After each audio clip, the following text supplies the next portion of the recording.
नमो सिद्धाणं नमो आयेयाणं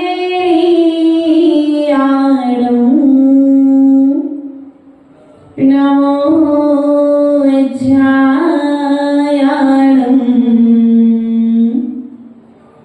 नमो लोये सब साहुणं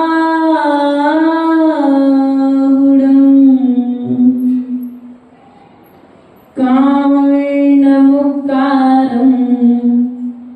जिणवरवस्हस्वड्माणश्च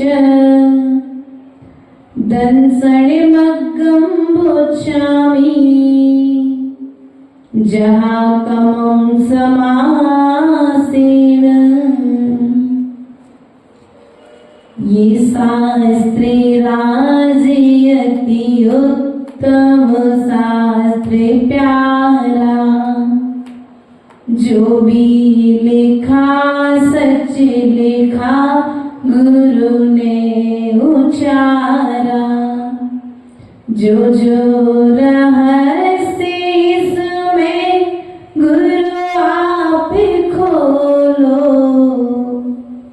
मैं मौनी हूँ अभी यहाँ गुरु आप बोलो मैं मौनी हूँ अभी यहाँ गुरु आप बोलो।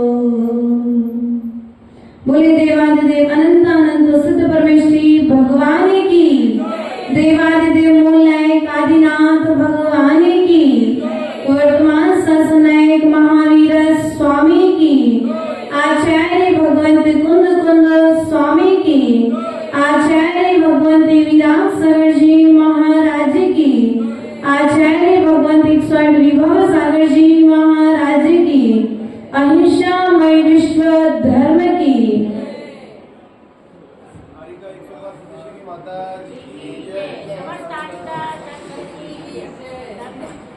प्रिय आत्मन, आचार्य भगवंत कुंद कुंद स्वामी कृत 84 पहाड़ों में से एक पहाड़ दर्शन पहाड़ अर्थात सम्यक दर्शन को मजबूती प्रदान करने वाला ग्रंथ, संसार से भटक रहे प्राणियों को जहाज के समान यह जो ग्रंथ है, इस ग्रंथ के अंतर्गत आचार्य भगवंत क्या महिमा आज बताना चाहते हैं। छठवीं कारिका के माध्यम से आज हम इस बात को समझने का पुरुषार्थ करेंगे। कारिका नंबर 6 दन सम्मतराण दंसण वलमीरी वड्डमाण जे सब्बे कली कलुष पाव रहिया वर्णाणी होती रेण सम्मतराण दंसण वलमीरी वड्डमाण कली कलुष पाव रहिया वर्णाणी होती रेण सम्मत सलिल पवहो नित्यम ही पवट्ठये जस कम बालु वर्णम बंध चीणासये तस। आचार्य भगवत कहते हैं सम्मत नाण दंसन वल वीर्य वड्डमाण जे सब्बे, अर्थात जिस व्यक्ति में सम्यक ज्ञान, सम्यक दर्शन, बल और वीर की भरपूरता है और जो इस पंचम काल में मलिन पापों से रहित है। किससे रहित है? पापों से जो रहित है वह जीव शीघ्र ही केवल ज्ञान ज्ञान को प्राप्त करता है। किसको प्राप्त करता है? केवल ज्ञान को प्राप्त करता है। अर्थात जो सम्यक दर्शन से सहज जीव है, वह जीव सम्यक ज्ञान को प्राप्त करेगा और सम्यक ज्ञान के बल पर जीव सम्यक चारित्र को प्राप्त करेगा। कल आपका प्रश्न था कि शिवभूति मुनिराज के लिए बिना ज्ञान के मोक्ष कैसे हो गया, है ना? तो उतना ज्ञान नहीं हुआ जितना ज्ञान तीर्थंकरों को था। कण बराबर ज्ञान, क्या कहा? टन बराबर ज्ञान और कण बराबर चारित्र श्रेष्ठ है। अर्थात कल्याण करने के लिए मात्र एक लाइन सम्यक ज्ञान रूप पर्याप्त है, केवल ज्ञान दिलाने के लिए। भेद विज्ञान तुस्मात् भिन्नम, आत्मा अलग है और जीव अलग है, इतना मात्र यदि पार्वती जी आपको ज्ञान हो जाए तो संसार सागर से पार हो जाओगे। चारित्र तो नाव की तरह है। क्या कहा? चारित्र तो नाव की तरह है, जिसमें बैठ करके एक सम्यक दर्शन की पतवार और दूसरी सम्यक ज्ञान की पतवार लेकर के संसार सागर से पार हुआ जाता है। अब जितना बल तीर्थंकर के पास में था, जैसा बच्च प्रसव नाराज सहनन तीर्थंकर के पास में था, तो क्या पार होने के लिए उतना ही बल वाला शरीर चाहिए? क्या नहीं चाहिए। बच्च प्रसव नाराज सहनन से रहित जीव भी मोक्ष गए हैं और मोक्ष जाएंगे और वर्तमान काल में अर्थात विदेह क्षेत्र आदि क्षेत्रों से जीव मोक्ष जा रहे हैं। ज्ञान विनाश का कारण भी है, कल बोला था, और ज्ञान विकास का कारण भी है। यदि ज्ञान भौतिक है, बाहर की वस्तुओं का है, तो वह ज्ञान विनाश का कारण है। और जो ज्ञान केवल अर्थात समूह शरण से निश्रित तीर्थंकर भगवान के श्री मुख से निकला हुआ जो ज्ञान है, वह सम्यक को देने वाला है और सम्यक को देने वाला ज्ञान सिद्धालय में ले जाने वाला है। प्रिय बंधु, आचार्य भगवंत यहाँ पर कह रहे हैं कि मलिन पापों से रह कलंक, कर्म कलंक, कर्मों के लिए कलंक की उपमा दी है, कालिमा की उपमा दी है। जिस प्रकार से कालिमा हमारे हाथों को गंदा कर देती है, काला कर देती है, उसी प्रकार से ये अशुभ कर्मों का उदय क्या करता है? हमें कर्मों से, संसार से बांध लेता है। और वे कर्म कहाँ से उत्पन्न होते हैं? वे कर्म होते हैं उत्पन्न हमारे ज्ञान से। ज्ञान से अर्थात हमारे अज्ञान के उदय से, क्योंकि जो संसार को देने वाला है उसे ज्ञान नहीं कह सकते। संसार की वस्तुओं को देने वाला ज्ञान ज्ञान नहीं है, वह ज्ञान होते हुए भी अज्ञान है। प्रिय बंधुओं, हमें ध्यान रखना है, हम संसार सागर से पार होना चाहते हैं, लेकिन ज्ञान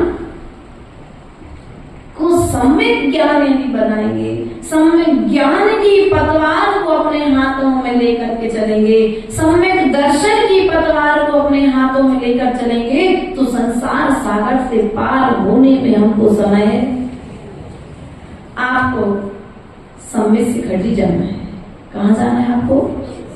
अगर आपको सम्यक शिखरजी जाना है तो सम्यक शिखरजी जाने के पहले आपको सम्यक शिखरजी का रिजर्वेशन कराना पड़ेगा, और रिजर्वेशन नहीं करा पहुंच नहीं सकते ना। तो आचार्य भगवान कहते हैं जो तुम्हारे ज्ञान में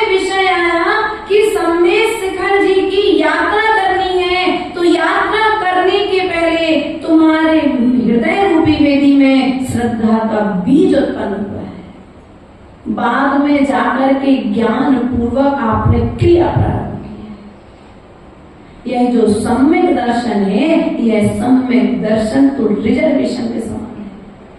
कहाँ का रिजर्वेशन?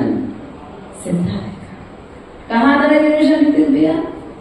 सिद्धालय का रिजर्वेशन यदि कराना है तो पंचम काल में सम्यक दर्शन को प्राप्त कर लो, सम्यक दर्शन को स्थायित्व दे दो।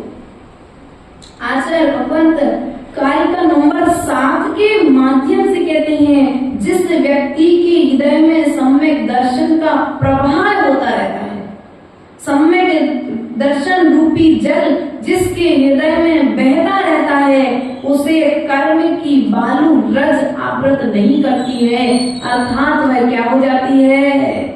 उस सम्यक दर्शन के जल के प्रभाव से बह करके हट जाती है। उसी प्रकार से जो नाना तरह के कर्म हमने अनादि काल से किए हैं, उन कर्मों को हटाने के लिए क्या करना पड़ेगा? संगति। किसकी संगति? देव, शास्त्र और गुरु। अब संगति का प्रभाव भी जीव पर पड़ता है।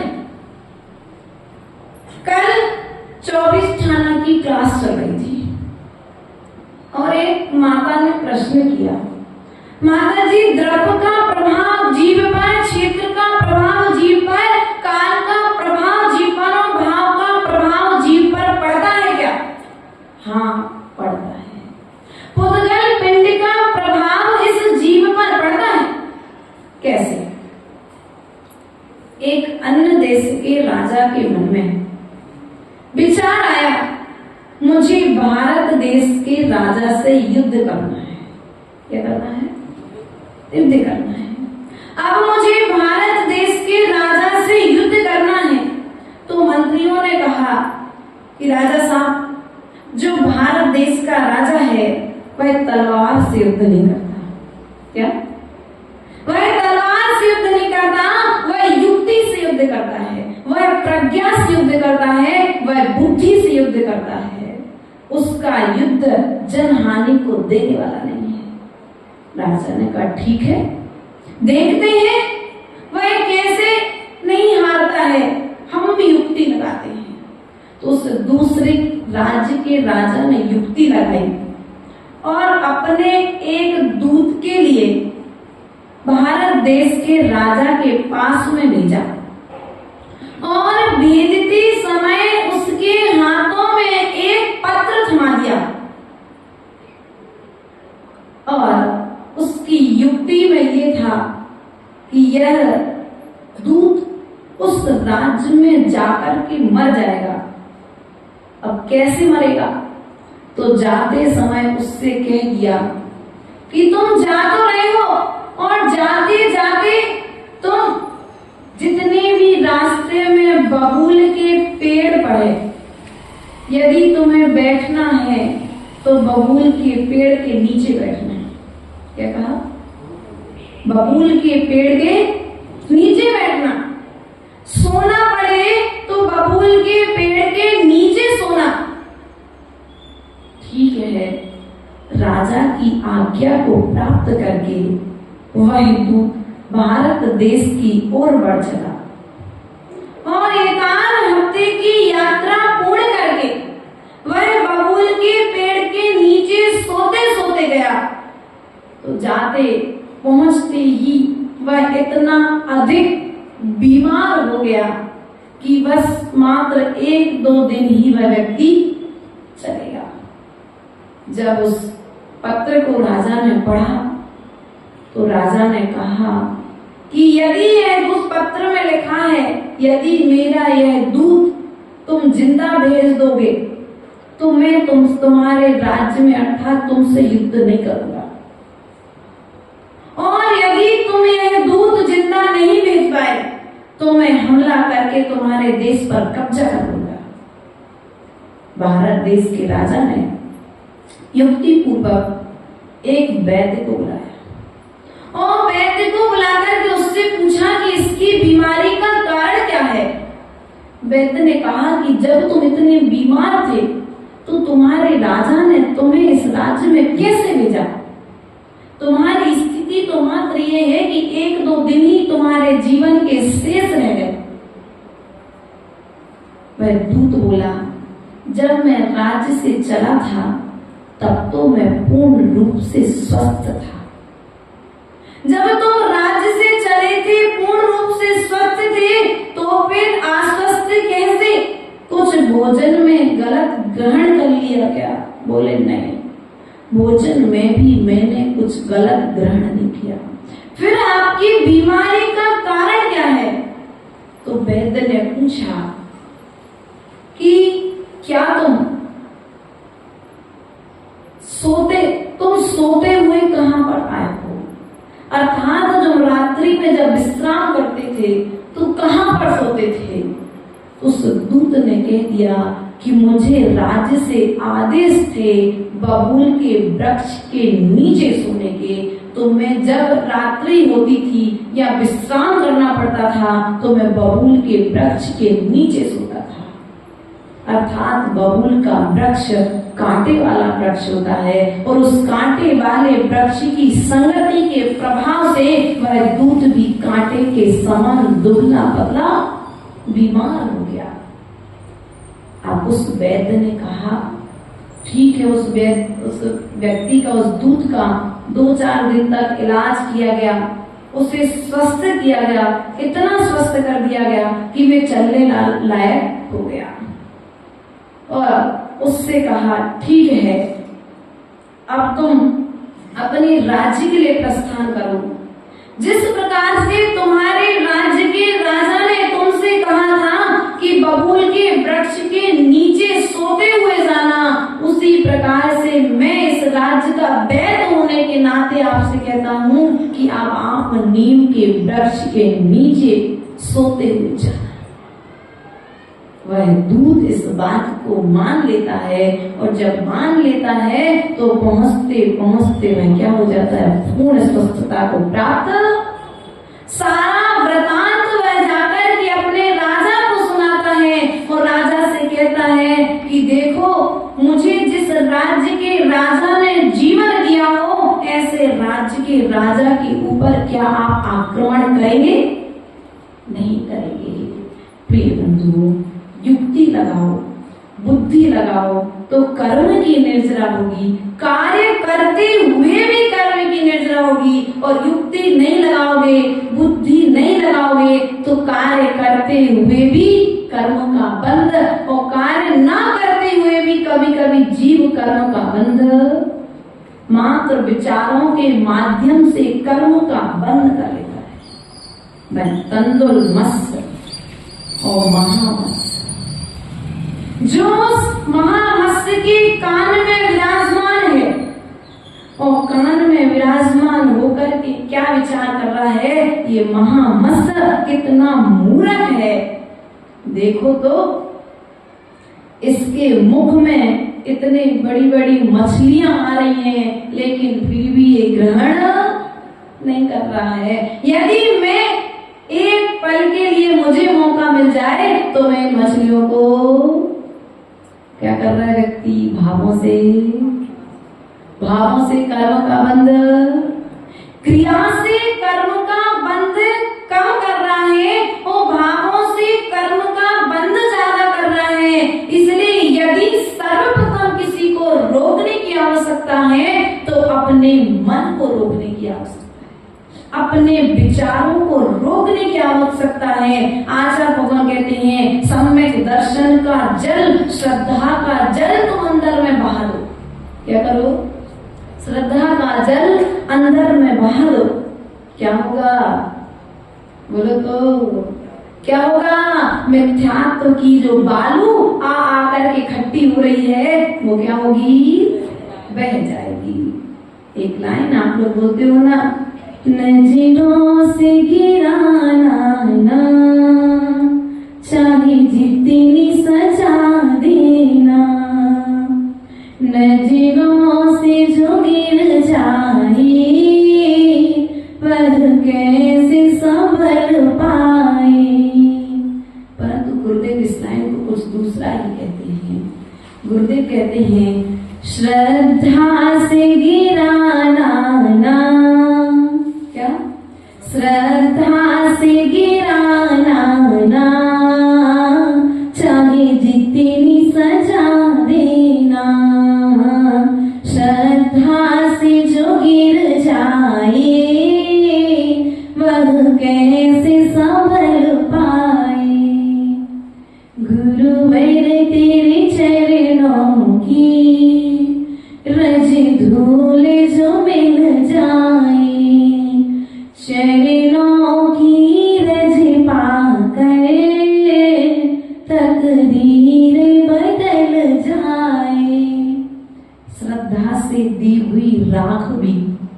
दवा बन गई। क्या? श्रद्धा से दी हुई राख भी दवा बन गई और बिना श्रद्धा के दी हुई औषधि भी जहर बन गई। आचार्य विमल सागर जी महाराज का उदाहरण देते हैं कि उनके पास में बहुत से लोग आया करते थे और लोग उनसे अपने उपचार पूछते थे। एक बार उनके पास एक माता आई और उस माता ने जब उनसे उपचार पूछा तो महाराज ने कुछ नहीं किया। उन्होंने क्या किया? गृहस्थ अवस्था में थे उस समय उन्होंने चूल्हे की राख उठाकर के उस मां को दी। क्या दे दी? चूल्हे की राख उठा करके दे दी। तो वह चूल्हे की राख उसके लिए औषधि बन गई, क्योंकि श्रद्धा थी, विश्वास था उनकी दवा पर। प्रिय बंधुओं, श्रद्धा से गंधोदक लगाते हो तो वह श्रद्धा से लगाया गया गंधोदक 700 जीवों के कुष्ठ रोग को नष्ट कर देता है। और श्रद्धा से डाला गया जल, भगवान के सिर पर मस्तिष्क पर जल डाला था ना, क्या हुआ? जल तो जल था, लेकिन तुम्हारी श्रद्धा ने उसे गंधोदक बनाया। जल तो जल ही था, तुम्हारी श्रद्धा ने उसे गंधोदक बना दिया है। और जो तुम अपने सिर पर डाल करके आए थे वह जल तो नाली में जाकर के बह गया, लेकिन श्रद्धा से भगवान के मस्तिष्क पर डाला तो वह गंधोदक भी तुम्हारे मस्तिष्क पर लगाने के योग्य बन गया।